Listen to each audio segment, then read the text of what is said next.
Hello, আসসালামু আলাইকুম। আশা করি সকলেই ভালো আছেন।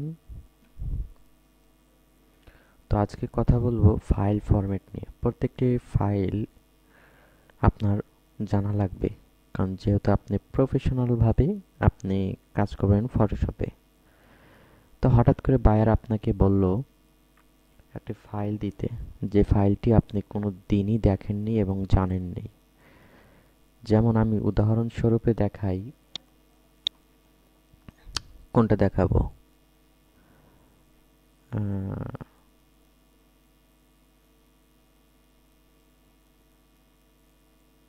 এই যে সামনে যে দেখতে পাচ্ছেন কতগুলো ফাইলের নাম দেওয়া আছে, রো ফাইল।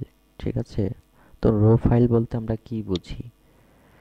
তো রো ফাইল বলতে আমরা যে ইমেজটি কোনো সময় ব্যবহার করেনি, ঠিক আছে, যে ইমেজটা ব্যবহার করা হয়নি, ফটোশপে এডিটিং করা হয়নি, সেই ফাইলটাই হচ্ছে রো ফাইল।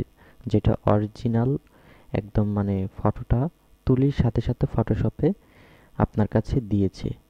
ঠিক আছে, মানে ফটোশপে মানে আপনাকে সেন্ড করেছে, ক্যামেরা ক্যামেরা দিয়ে তুলে আপনাকে সাথে সাথে সেন্ড করেছে, সেটাই হচ্ছে রো ফাইল। ঠিক আছে? যেমন এখানে লেখা আছে, একটি কাঁচা ফাইল সাধারণত কোনো চিত্রকে বোঝায় যা স্ক্যানার বা ডিজিটাল ক্যামেরা থেকে একটি অনঅল্টারেটেড ফাইল।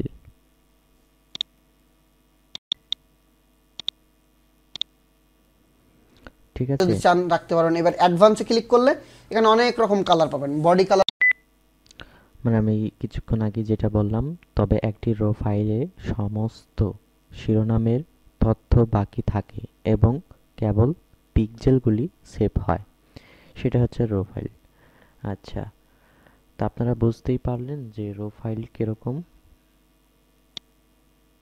তো এবার চলে যাই ওয়েব। ওয়েব এবং ডিভাইসগুলির জন্য সংরক্ষণের আদেশটি স্বয়ংক্রিয়ভাবে 16 বিট চিত্রগুলিকে 8 বিটে রূপান্তর করে। ওয়েব ফাইল বোঝা গেল? তো ফটোশপ লার্জ, মানে লার্জ ফাইলগুলো যে দেখতে পাচ্ছেন, এই যে এখানে, এই যে এই ফাইলটা, এটাই হচ্ছে লার্জ ডকুমেন্ট ফরম্যাট, পিএসবি, এটার কথা বলা হয়েছে এখানে। তো document format PSB, open XR, portable, bitmap. Okay, bitmap, এই যে বিট ম্যাপ। আর পিডিএফ ফাইল বলতে কি বোঝায়? এই যে ফটোশপ পিডিএফ ফাইল, ঠিক আছে, ফটোশপ পিডিএফ ফাইল হচ্ছে আপনার প্রিন্ট করার জন্য বায়াররা খুঁজে থাকে, যেখানে কোনো এডিট করা যাবে না, পিডিএফ ফাইল কোনো ফাটবে না। তো এটাই হচ্ছে পিডিএফ ফাইল। আর হচ্ছে এই যে ফটোশপ র ফাইল বলতে তো আমি বোঝালাম। আর পিএনজি ফাইল, পিএনজি ফাইল হচ্ছে ব্যাকগ্রাউন্ড রিমুভ থাকবে এবং শুধু অরিজিনাল যে ধরুন একটি মানুষ সামনে দাঁড়িয়ে আছে, তো ওই মানুষের ব্যাকগ্রাউন্ড প্রাকৃতিক সম্পদগুলো ওগুলো দেখা যাবে না, শুধু মানুষটাই থাকবে ওখানে। তো এটাই হচ্ছে পিএনজি ফাইল। তো এবার আপনাকে আপনি 1 বছর বা 2 বছর যাবত আপনি কাজ করছেন ফটোশপের, তো হঠাৎ আপনাকে এমন একটি ফাইলের নাম বলল বায়ার, যে ফাইল আপনি কোনো নামই শোনেননি। অনেকেরই এরকম হয়ে থাকে। ঠিক আছে, যারা 7 বছর 8 বছর কাজ করেছে তাদেরকে হঠাৎ করে বায়াররা তাদেরকে মানে কেমন আহাম্মক বানিয়ে দেয়। তো হ্যাঁ, তখন কি করতে পারেন? তখন বায়ার যখন আপনাকে মেসেজ করে বলবে যে এই ফাইলটি পাঠান, যে TIFF এরকম একটা ফাইলের নাম যদি বলে, তখন আপনি কি করবেন? তখন সেটা কপি করে এখানে গুগলে সার্চ করবেন, দেখি কি আসে।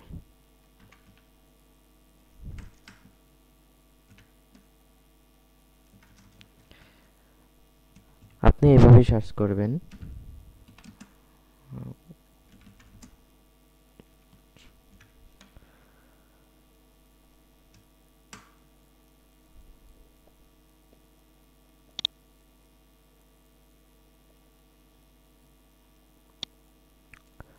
দেখি কি আসে। মনে করেন আমি কিছু জানি না, এখন আমি গুগল থেকে জানবো। ঠিক আছে? এই যে দেখতে পাচ্ছেন, ঠিক সুন্দরভাবে আপনাকে অ্যান্সার দিয়ে ফেলেছে গুগল। তো এইভাবে আপনার জানা লাগবে। দেখি এটাকে আমরা ট্রান্সলেটেড করব। ধরুন আমি কিছুই জানি না, ঠিক আছে, এইভাবে ট্রান্সলেটেড করে আমি দেখব এখন কি হয়। আচ্ছা,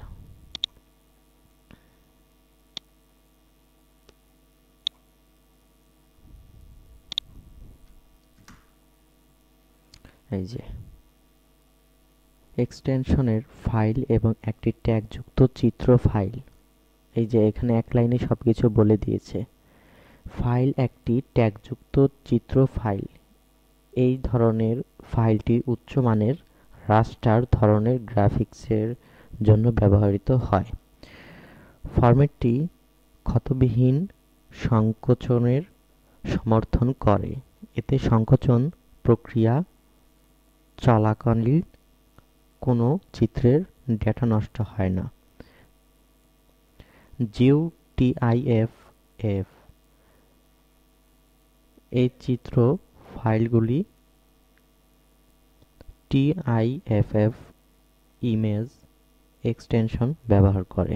তো আপনারা বুঝতেই পারলেন ক্লিয়ারভাবে। এইভাবে আপনার জানা লাগবে, প্রত্যেকটি টুলস আপনাকে বুঝতে হবে এবং প্রত্যেকটি ফরম্যাটগুলো আপনাকে বুঝতে হবে, ঠিক আছে? তো এইভাবেই আপনি জানবেন। এবার আমি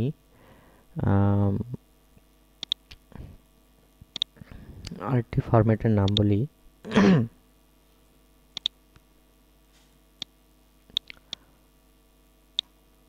তো হচ্ছে জেপিজি ফাইল, পিএসবি ফাইল আর পিএসডি ফাইল।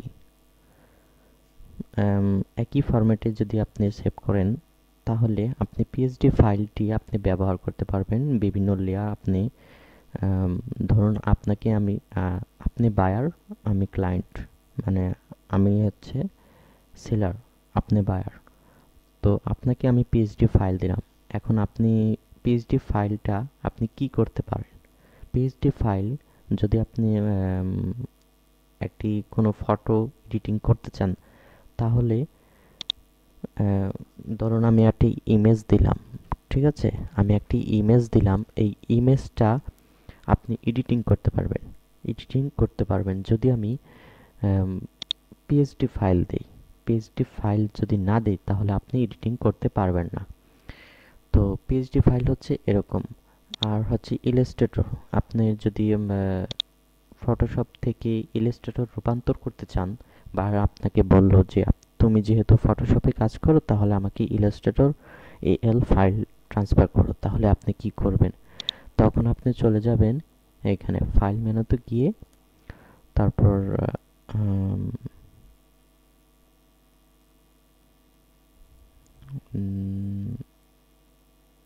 এখানে থাকতে পারে হয়তো ইলাস্ট্রেটর ফাইল, এই যে প্যাথ টু ইলাস্ট্রেটর। ওকে, তো এইখান থেকে আপনারা নিতে পারেন বা সেভ ফর ওয়েব এগুলো করতে পারেন। যে সেভ অ্যাজ দিলেই বেটার হয়, সেভ অ্যাজ সবাই ইউজ করে। তো আপনি এভাবে সেভ করতে পারেন বা এখান থেকে শেয়ারও করতে পারেন, ফাইলগুলো শেয়ার করতে পারেন এবং এক্সপোর্ট দিয়ে আপনি এক্সপোর্ট অ্যাজ দিতে পারেন। তো এগুলো কখন এই সেভ করতে হয়? যখন আপনি ওয়েবসাইটে ইউজ করবেন তখন এইভাবে সেভ করতে হয়।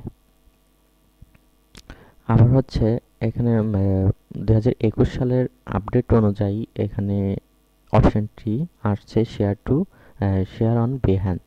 বিহ্যান্সে পোর্টফোলিও রাখার জন্য বিহ্যান্সের অপশন এখানে দেওয়া হয়েছে। তো অটোমেটিকলি আপনি যদি পিডিএফ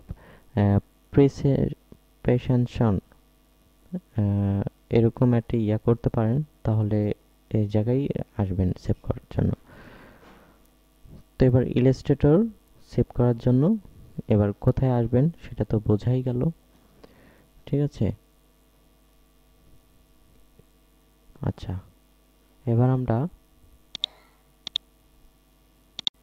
এবার একটি গুরুত্বপূর্ণ কথা বলবো এবং একটি ইমেজ দেখাবো, খুবই গুরুত্বপূর্ণ, মনোযোগ দিয়ে শুনুন, দেখুন। তো একটি ইমেজ আমি ওপেন করে এখন দেখাবো যে এই যে এই ইমেজটা দেখতে পাচ্ছেন, আমি ওপেন করে দেখি কি হয়।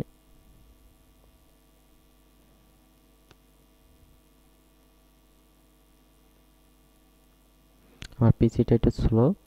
এই যে ইমেজটা দেখতে পাচ্ছেন, এই ইমেজটা কিসের তৈরি? যদি এরকম রূপান্তরিত দেখেন, এই যে এতগুলো অপশন দেখেন এবং এরকম ইন্টারফেসগুলো যদি দেখেন, তাহলে আপনি বুঝবেন যে এটা হচ্ছে রো ফাইল। ঠিক আছে, এটা হচ্ছে রো ফাইল। এই যে কোন ক্যামেরা দিয়ে এটা তোলা হয়েছে সেটা এখানে লেখা আছে, নিকন D610 মডেল। এই মডেলের ক্যামেরা দিয়ে এই ছবিটা তোলা হয়েছে। তো এইভাবে আপনাকে বুঝতে হবে, জানতে হবে। বায়ার যদি আপনাকে কোনো এরকম ফটো দেয়, তাহলে আপনাকে এইভাবে বুঝতে হবে যে এটা রো ফাইল। ঠিক আছে, আর এটা হচ্ছে ক্যামেরা দিয়ে সরাসরি তুলে তারপর আমাকে সাথেই সেন্ড করেছে। ঠিক আছে, তো এবার আরেকটা চলে যাব, আরেকটা ইমেজে। সেটা কিরকম? এই যে এই ইমেজটা দেখতে পাচ্ছেন, এটা হচ্ছে একটা ফরম্যাট। ঠিক আছে, এটা হচ্ছে একটা ফরম্যাট। তাহলে আর এই যে আমি ফরম্যাটগুলো দেখাচ্ছি, এই ফরম্যাটগুলো যদি আপনাকে বায়ার দেয়, তাহলে এই ফাইলগুলো ডিলিট করবে না। আর এই ফাইলটার নাম হচ্ছে জ্যাম ফাইল, যেটা হচ্ছে এই ফটোর সাথে এই জ্যাম ফাইলগুলো পাওয়া যায়।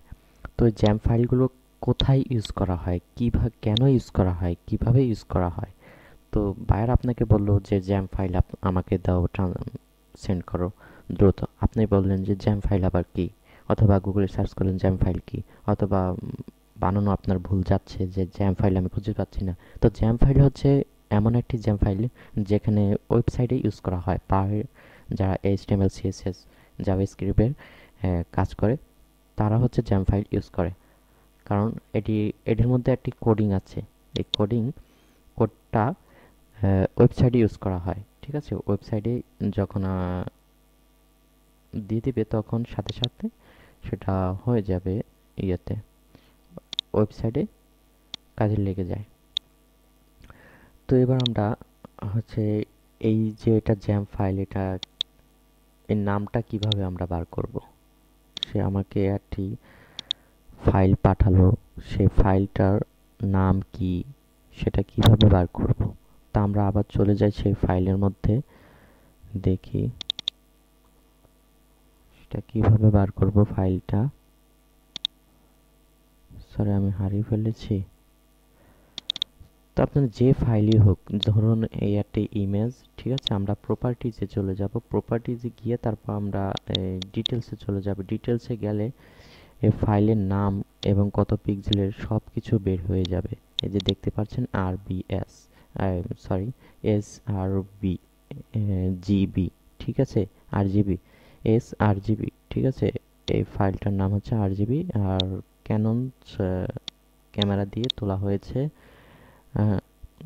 আর মডেল হচ্ছে এত, ক্যানন এত মডেল। তো বুঝতেই পারলেন কিভাবে এগুলো ডিটেলস বার করবেন। আর এই যে এখানে এসইও করেছে এগুলো। ঠিক আছে, ইমেজের এসইও করেছে এগুলো। আর হচ্ছে ডেস্কটপ এত ফাইবার এত ফোল্ডার থেকে এই ফটোটা আসছে বা আছে। ঠিক আছে, এই হচ্ছে ফরম্যাটের ডিটেলসগুলো। এইভাবে আপনারা বায়ারের রিকোয়ারমেন্ট অনুযায়ী আপনারা কাজ করবেন।